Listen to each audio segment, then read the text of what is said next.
Hello good दोस्तों, good evening. आज इस वीडियो में मैं बताने जा रहा हूँ सामान्य विज्ञान घटना चक्र का 25 महत्वपूर्ण सवाल। 25 महत्वपूर्ण सवाल इस वीडियो में है और पार्ट 8 चल रहा है। उसके पहले मैंने 7 पार्ट अपलोड कर चुका हूँ। यदि आपने नहीं देखा है तो हमारे चैनल पे जाकर के ज़रूर देख लें। चलिए इस वीडियो में आपको मैं बताने जा रहा हूँ जो सामान्य विज्ञान यानी कि साइंस की जो क्वेश्चंस है उसके बारे में। SSC, railway, NTPC, Bihar police, Bihar polytechnic, Bihar ITI examination के लिए ये बहुत ही इम्पोर्टेंट्स हैं। तो देखिएगा पूरा वीडियो एंड तक, बहुत मज़ा आने वाला है। तो चलते हैं, वीडियो को करते हैं शुरू।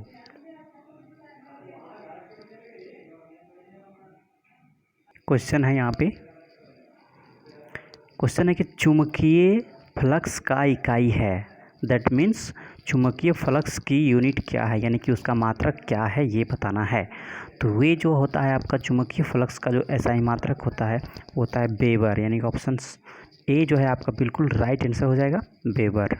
चलते हैं अगला प्रश्न की ओर। अगला प्रश्न क्या है, एक नक्षत्र का रंग इस पर निर्भर करता है, मतलब एक नक्षत्र जो चलता है वो किस पर निर्भर करता है ये बताना है। तो वो चलता है आपका पृष्ठ ताप पे, यानी कि ऑप्शन सी जो है आपका बिल्कुल राइट आंसर हो जाएगा। पृष्ठ ताप पे निर्भर करता है, उसका सरफेस टेम्परेचर पे निर्भर करता है एक नक्षत्र का रंग यानी कलर। चलते हैं अगला प्रश्न के बाद। अगला प्रश्न क्या है, निम्नलिखित ग्रहों में से कौन सा सबसे छोटा ग्रह है ना।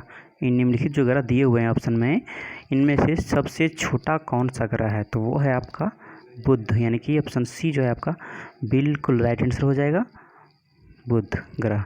और यहाँ पे सबसे बड़ा ग्रह जो है आपका वो है बृहस्पति, और शुक्र जो है वो है पृथ्वी का बहन, यानी कि भोर का तारा या शाम का तारा भी शुक्र ग्रह को कहते हैं। ठीक है, चलते हैं अगला प्रश्न की ओर।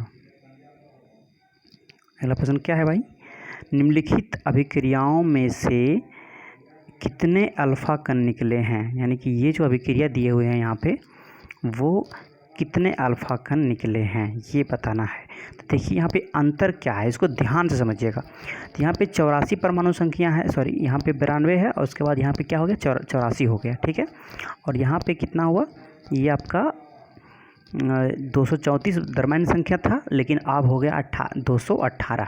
क्लियर, 92 से 84 परमाणु संख्या हो तो परमाणु संख्या में कितना अंतर हुआ ये समझिए।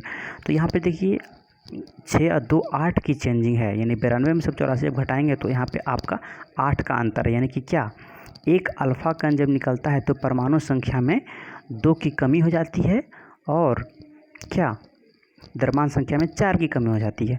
तो यहाँ पे जो अगर 8 परमाणु संख्या घटा हुआ है, इसका मतलब क्या, इसका मतलब यही है ना कि 4 अल्फा कण निकले होंगे। क्या बिल्कुल समझ पा रहे हैं आप कि यहाँ पे 4 अल्फा कण निकले होंगे।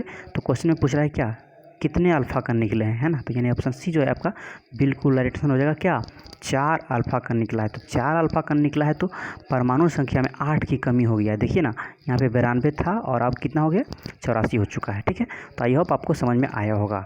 जब एक अल्फा कण निकलता है किसी भी परमाणु से तो 2 परमाणु संख्या की कमी हो जाती है और 4 द्रव्यमान संख्या की कमी हो जाती है। ठीक है, तो यहाँ पे 8 की जब कमी हुई तो टोटल कितना निकला था, 4 अल्फा कण निकल चुका था। चलते हैं अगले प्रश्न की ओर। अगला प्रश्न क्या है भाई, पूरे ध्यान से देखिएगा, पूरा इंपॉर्टेंट क्वेश्चन है। निम्नलिखित में से कौन सा ईंधन दूसरों से भिन्न है, यानी कि जो दिया हुआ है ऑप्शंस में उनमें से सबसे भिन्न कौन सा है ये बताना है। तो ये जो आपका है वो है लिग्नाइट, ये ऑप्शन डी जो है आपका बिल्कुल राइट आंसर हो जाएगा, क्योंकि यहाँ पे देखिए एल्कोहल, डीजल, उसके बाद गैसोलीन, ये सब क्या है लिक्विड फॉर्म में है, लेकिन लिग्नाइट क्या है, एक कोयला का टाइप्स है, यानी कि कोयला का प्रकार है। ठीक है, तो यहाँ पे ऑप्शन डी जो है आपका बिल्कुल राइट आंसर हो जाएगा, कौन सा ईंधन दूसरों से भिन्न है। तो भिन्न आपका कौन सी हो जाएगा, लिग्नाइट। चलते हैं अगला प्रश्न की ओर। बायोगैस निम्नलिखित का मिश्रण है, जो बायोगैस होते हैं, जो बायोगैस होते हैं वो निम्नलिखित किसका मिश्रण होता है ये बताना है। तो ये जो होते हैं आपके उसमें कार्बन डाइऑक्साइड होते हैं, मीथेन होते हैं, कार्बन डाइऑक्साइड, मीथेन, हाइड्रोजन और हाइड्रोजन सल्फाइड, यानी कि ऑप्शन बी जो है आपका बिल्कुल राइट आंसर हो जाएगा। इतना चीज़ों का मिश्रण से बनता है आपका बायोगैस। क्लियर? राइट नाउ आपको समझ आ रहा होगा बातें। चलते हैं अगले प्रश्न की ओर। अगला प्रश्न क्या है भाई? प्रतिध्वनि सुनाई देगी यदि एक दीवार से मूल ध्वनि परावर्तित होकर इतने समय पश्चात हमारे कानों तक पहुंचेगी। मतलब कह रहा है कि प्रतिध्वनि यानी कि इको सुनने के लिए यदि एक दीवार से मूल ध्वनि परावर्तित हो, यानी हम जब किसी को बोलते हैं या कोई साउंड हमारी दीवार से टकरा करके जब फिर पश्चात हमारे फिर कानों तक पहुंचती है तो उसकी टाइम कितनी होती है, कितने समय में पहुंच जाती है? तो वो पहुंचता है आपका 1/10 सेकेंड, है ना। 1/10 सेकेंड। ये 1/10 सेकेंड का मतलब वो 0.1 सेकेंड, यानी ऑप्शन डी जो है आपका बिल्कुल राइट आंसर हो जाएगा, ऑप्शन डी। चलते हैं अगले प्रश्न की ओर। अगला प्रश्न क्या है? बहुत आसान प्रश्न है, समझिएगा, बहुत इंपॉर्टेंट है। यदि एक दोलक का द्रव्यमान दुगना कर दिया जाए तो उसका दोलन काल क्या होगा? द्रव्यमान को, तो आपको दोलन काल यानी कि दोलन काल का फॉर्मूला हमारा क्या होता है? देखिए, वो होता है आपका टाइम पीरियड, यानी कि टाइम पीरियड का मतलब टी बराबर जो होता है वो होता है 2π√L/G। ठीक है, तो यहाँ पे इस फॉर्मूले में देखिए कहीं भी द्रव्यमान की बात किया है यानी कि मास है? बिल्कुल नहीं है, क्योंकि ये जो आपका दोलन काल होता है वो द्रव्यमान से क्या होता है? द्रव्यमान पर निर्भर करता ही नहीं है, बिल्कुल उससे मुक्त होता है ना। तो इसलिए क्या होगा? ये अपवर्तित रहेगा, यानी ऑप्शन सी जो है आपका बिल्कुल राइट आंसर हो जाएगा। अगर लंबाई में बोलता दुगना करते हैं तो भले चेंज हो सकता था, अगर बोलता कि इसका जो गुरुत्वीय त्वरण है उसमें का चेंजिंग हुआ है तो ये भले चेंज हो सकता था, लेकिन यहाँ पे बोला गया है क्या? एक दोलन द्रव्यमान दुगना किया जाए। द्रव्यमान जब दुगना होगा तो क्या होगा? इसका दोलन काल पर कोई प्रभाव नहीं पड़ने वाला है ना। देखिए यहाँ पे द्रव्यमान को दुगना किया गया, तो द्रव्यमान को दुगना करने पर कोई प्रभाव नहीं पड़ने वाला है, तो ये क्या होगा? अपवर्तित रह जाएगा, यानी ऑप्शन डी सी जो है आपका बिल्कुल राइट आंसर होगा। अपवर्तित यानी कि क्या? अनचेंज, मतलब कोई चेंजिंग नहीं होगा। चलते हैं अगला प्रश्न की ओर। अगला प्रश्न क्या है? देखिए ध्यान से, अगला प्रश्न देखिए न्यूमेरिकल है। क्या है? निम्न परिपथ में वोल्ट मीटर भी का पठन होगा, यानी कि क्या?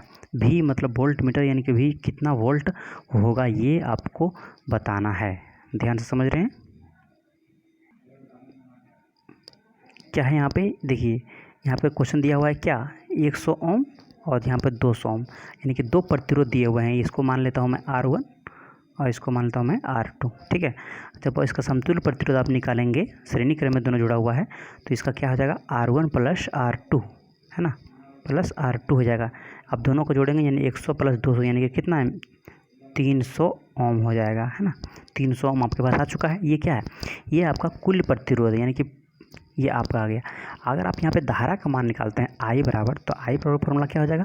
V/R। ठीक है, अब भी आपके पास कितना है?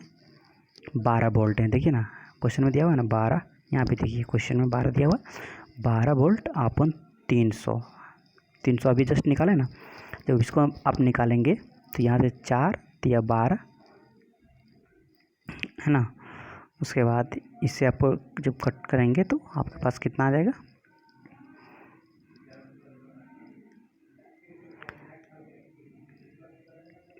यहाँ पे 4 है, यहाँ पे 100 है, यानी कि आप कटेंगे तो 1/25 आ चुका है आपके पास।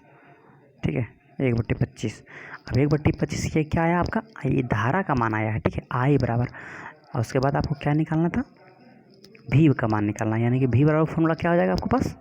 देखिए भी का फॉर्मूला जो होगा आपके पास वो क्या होगा? भी बराबर जो होगा इसी फार्मूले से आई आर, है ना। आई कितना है आपके पास? अभी ये जस्ट आया 1/25। ठीक है, और आर का मान कितना है भाई? अभी जस्ट बनाए थे ना।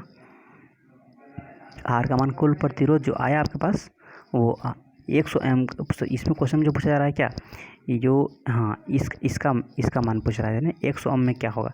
तो यहाँ पर आप क्या करिए? 100 से गुना कर दीजिए, है ना। 100 से गुना करेंगे तो आपका कट जाएगा 25 चौके 100, यानी कि 4 से कट गया, यानी कि इसका भी का मान कितना आ गया आपके पास? 4 वोल्ट, है ना। 4 वोल्ट, यानी कि ऑप्शन ए जो है आपका बिल्कुल राइट आंसर हो जाएगा। आई होप आपको समझ में आया होगा। चलते हैं अगला प्रश्न की ओर। अगला प्रश्न क्या है? धारा प्रवाहित दो समांतर तारों के बीच बल द्वारा इसे परिभाषित किया जाता है ना, ये बताना है आपको। तो यहाँ पे जो आपका है क्वेश्चन फिर से समझिए एक बार। धारा प्रवाहित का मतलब कोई धारा प्रवाहित हो रही है तो उसमें दो समांतर तार यानी कि दो समांतर तार है और उन दोनों समांतर तार के बीच बल द्वारा परिभाषित, मतलब बल द्वारा उसको परिभाषित करते हैं।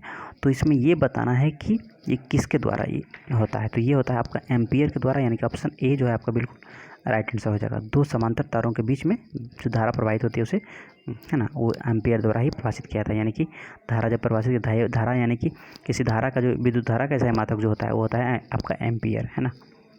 तो ठीक है, चलते हैं अगला प्रश्न की ओर। अगला प्रश्न क्या है देखिए, यदि एक आवर्धक कांच की फोकस दूरी 2.5 सेंटीमीटर है तब यह एक वस्तु को आवर्धित कर सकता है, वो कितना गुना आवर्धित कर सकता है। ये बस सिंपल से क्वेश्चन है, आप इसको देखिए समझिए क्या होगा।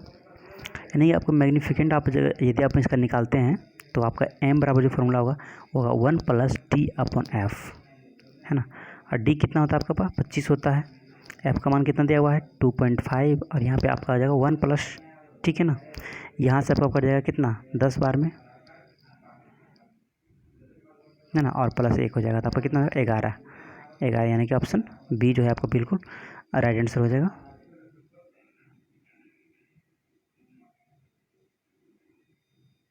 ऑप्शन बी जो है आपका बिल्कुल राइट आंसर है। 11 गुना ये हो जाएगा। कैसे निकालना था मैंने जस्ट बताया, मैं 1 + d/f बराबर फार्मूला से निकालना है। d का मान 25 होता है क्योंकि आसपास देखने की न्यूनतम दूरी जो होती है आपका 25 सेंटीमीटर होता है, इसीलिए आपका d बराबर 25 सेंटीमीटर हमेशा लेते हैं, ठीक है।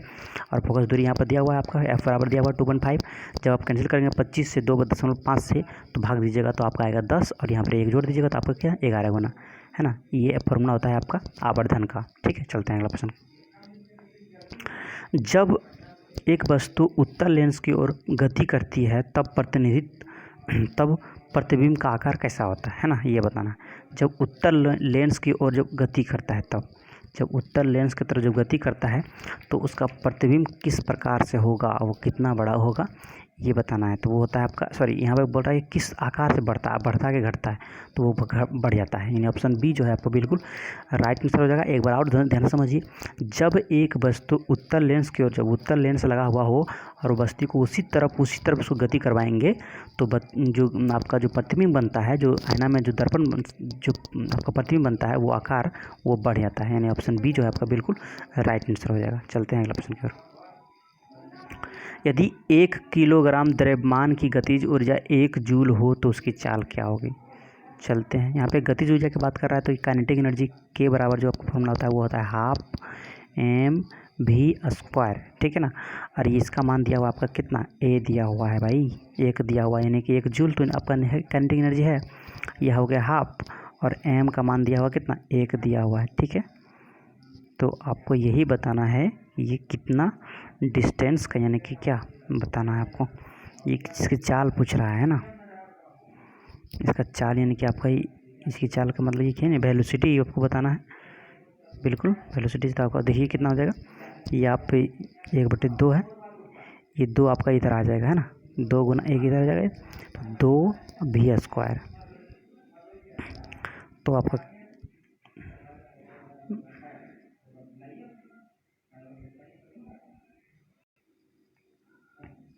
तो यहाँ पे आपका 2 बराबर हो गया v², उसके बाद ये v² यानी v का मान निकालना है तो ये क्या हो जाएगा 2√2, यानी कि 2√2 यानी कि 2 रूट जो होगा इसको आप मान निकालिएगा तो 1.41 मीटर आ जाएगा, यानी ऑप्शन बी जो है आपको बिल्कुल राइट आंसर हो जाएगा 1.41 मीटर, है ना। 2 का रूट कितना होगा 1.41।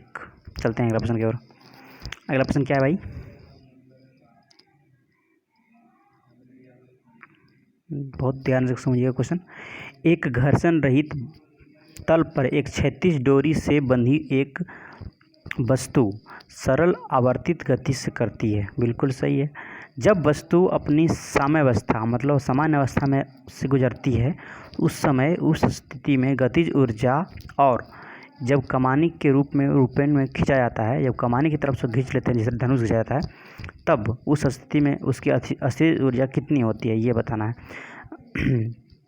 तो उस समय जो इसका अस्थिर ऊर्जा होती है वो होती है 1 के बराबर, यानी ऑप्शन सी जो है आपका बिल्कुल राइट आंसर हो जाएगा। चलते हैं अगला प्रश्न की ओर। अगला प्रश्न क्या है, यदि एक तरंग 0.8 सेकेंड में 24 चक्कर लगाती है तो इसका तरंग की आवृत्ति क्या होगी। तो इसके देखिए ये नॉमिकल क्वेश्चन है। फॉर्मूला क्या था आपका, भी बराबर जो होता है एन लेमडा होता है। एन लेमडा का मतलब क्या,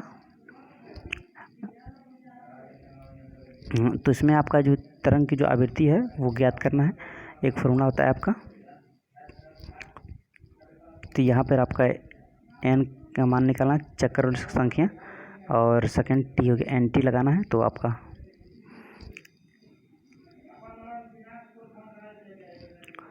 0.8 से गुना करेंगे आप 24 में, ठीक है, तो आपका आ जाएगा कितना 30 हर्ज, यानी कि ऑप्शन ए जो है आपका बिल्कुल राइट आंसर हो जाएगा, एन टी। चलते हैं अगला प्रश्न। अगला प्रश्न क्या है, निम्नलिखित पदार्थों में किसकी अधिकतम विशिष्ट ऊष्मा होती है। सबसे अधिक विशिष्ट ऊष्मा किसकी होती है, तो सबसे अधिक जो होता है आपका वो होता है जल का, यानी ऑप्शन एक कितना होता है भाई, ये होता है 4200 कैलोरी, ठीक है। तो ये ऑप्शन बी जो है आपका बिल्कुल राइट आंसर हो जाएगा। चलते हैं अगला प्रश्न की ओर। जब 100 डिग्री सेल्सियस पर 1 ग्राम जल को उसी तापमान पर भाप में परिवर्तित किया जाता है तब उसके आयतन में परिवर्तन होता है, कितना लगभग परिवर्तन उसका होता है ये बताना है। तो वो होता है आपका 1670 डिग्री सीसी का मतलब होता है कितना सेंटीमीटर होता है ना, उतना उसका सबसे छोटा यूनिट सीसी मतलब सेंटीमीटर।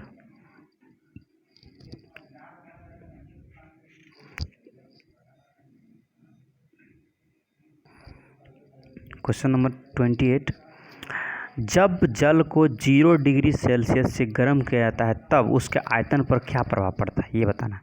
जब 0 डिग्री सेल्सियस से जब उसको गर्म करेंगे तो क्या होगा, तो जब इसलिए बात है कि इसमें आप क्वेश्चन नंबर 20, तो ये होता क्या होता है पहले कि मतलब घटता है ना, तो ये 4 डिग्री सेल्सियस तक पहले घटता है इसका प्रभाव, तो फिर अचानक क्या होता है फिर बढ़ने लगता है, यानी ऑप्शन बी जो है आपका बिल्कुल राइट आंसर हो जाएगा। जब जल को आप 0 डिग्री सेल्सियस पर है और उसको जब गर्म करिएगा तो पहले क्या होगा, उसका आयतन क्या होगा, घटता है, 4 डिग्री सेल्सियस तक घटता है और फिर क्या होता है बढ़ने लगता है। तो चलते हैं अगला प्रश्न की ओर। ये क्वेश्चन बहुत इंपॉर्टेंट था। बर्फ और स्टील के लिए घर्षण गुणांक 0.1 है तो 70 kg स्केटर गतिशील करने के लिए आवश्यक बल कितना होगा ये समझिए। क्वेश्चन नंबर जो है आपका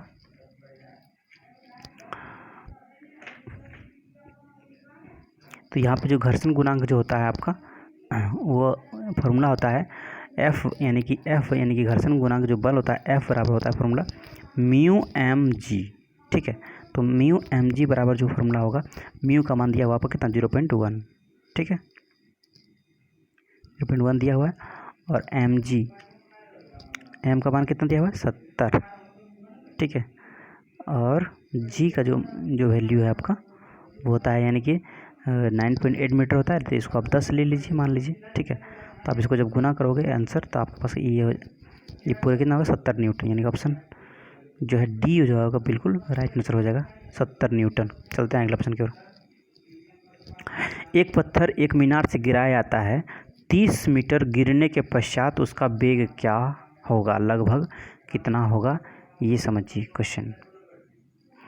तो कोई भी वस्तु जब गिरेगा तो उसका जो फार्मूला बनता है हमारा पास वो होता है क्या, भी स्क्वायर बराबर जो होता है फार्मूला, भी स्क्वायर बराबर जो फार्मूला होता है यू स्क्वायर प्लस 2GH, ठीक ना, इससे समझिए है ना। तो एक 30 मीटर से गिराया गया यानी इसका हाइट कितना है 30 है, ठीक है। जी का मान कितना होगा 9.8 लेंगे है ना, यू 0 है क्योंकि यू का मान तो दिया हुआ है नहीं, और यू को जो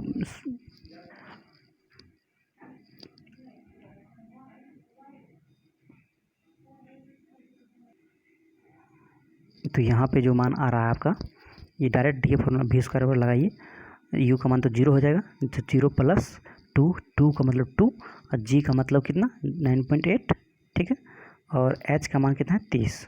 जब इसको मल्टीप्लाई करेंगे तो आपका पास कितना आ जाएगा, ये जाएगा 588 यानी कि 588। ये किसके बराबर, भी स्क्वायर बराबर। तो भी का मान अगर अब निकालते हैं आप तो यहाँ से रूट लगा दीजिएगा, तो यानी क्या जाएगा कितना 24, है ना, 24, यानी कि ऑप्शन बी जो है आपका बिल्कुल राइट आंसर हो जाएगा। चलते हैं अगला प्रश्न की ओर। द्रव से भरे एक बर्तन की तली पर दाब इस प्रकार निर्भर नहीं करता है ना, ये बताना है किस पर निर्भर नहीं करता, किस प्रकार से निर्भर नहीं करता है, ये इस बात को समझिएगा। तो ये जो आपका है वो द्रव के घनत्व पर नहीं करता है, क्यों नहीं करता है, क्योंकि जो द्रव घनत्व होता है वो किसी बर्तन पे तली पर दबाव पर निर्भर नहीं करता है, ठीक है। द्रव से भरे यानी कि कोई बर्तन में द्रव भरा हुआ है तो उस पर तली पर यानी कि तल यानी नीचे वाला भाग जो है उस पर दबाव पर निर्भर नहीं करता है, क्योंकि उसका जब घनत्व बढ़ जाता है तो उसको नीचे में कोई प्रभाव नहीं पड़ता है, ठीक है। चलते हैं अगला प्रश्न की ओर। एक गतिशील वस्तु नहीं रखी सकती, मतलब एक गतिशील वस्तु नहीं रख सकती है क्या, तो वो गतिशील वस्तु में अस्थितिज ऊर्जा नहीं होता, यानी कि डी ऑप्शन सीधा आपका बिल्कुल राइट आंसर हो जाएगा। क्यों, क्योंकि उसमें गतिज ऊर्जा, अस्थितिज ऊर्जा का मतलब क्या, स्थिर होना, स्थिर हो, कोई वस्तु रखी हुई हो, स्थिर हो और उसमें जो आती है ना, उसके कारण जो उत्पन्न होती है ऊर्जा उसे अस्थितिज ऊर्जा कहते हैं। यहाँ जब वस्तु गतिशील है तो इसमें अस्थितिज ऊर्जा आने की कोई संभावना ही नहीं है ना। तो यहाँ पे वेग तो होगा, संवेग होगा, गतिज ऊर्जा गतिशील वस्तु में होगा, लेकिन नहीं किस में होगा, वो आपका अस्थितिज ऊर्जा में ही नहीं हो सकता है, ठीक है। चलते हैं अगले प्रश्न की ओर। दो वस्तुओं के बीच गुरुत्वाकर्षण बल इस पर निर्भर नहीं करता है, मतलब किस पर निर्भर नहीं करता है, दो वस्तुओं के बीच का गुरुत्वाकर्षण, ये गुरुत्वाकर्षण बल जो होता है इस बात को समझिएगा। तो गुरुत्वाकर्षण बल क्या होता है ना, तो वो होता है दो वस्तुओं के बीच जो आकर्षण लगता है दोनों के बीच, तो उसे गुरुत्वाकर्षण बल करता है, लेकिन उनके बीच की दूरी का तो निर्भर करता है उनके द्रव्यमानों के गुणनफल के करता है, क्योंकि और यहाँ पे स्थिरांक करता है, क्योंकि इसका जो फॉर्मूला होता है वो क्या होता है, F m1 m2 upon r square, ठीक है।